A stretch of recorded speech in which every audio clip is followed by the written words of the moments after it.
তুলসী বনের বাঘ প্রবাদটির অর্থ কী? তুলসী বনের বাঘ বাগধারাটির অর্থ হচ্ছে বন্ড।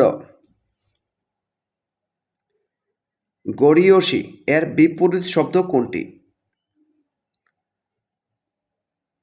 গরীয়সী এর বিপরীত শব্দ হচ্ছে গরীয়ান। রবীন্দ্রনাথ ঠাকুরের 14 নাম কোনটি? কবি রবীন্দ্রনাথ ঠাকুরের 14 নাম হল বানুসিংহ ঠাকুর।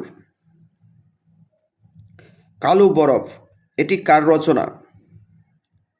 কালো বরফ হচ্ছে মাহমুদুল হকের রচনা।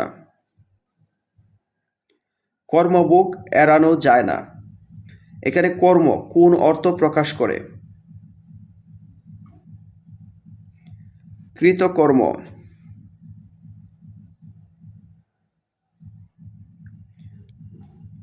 সারমেয় শব্দের অর্থ কী?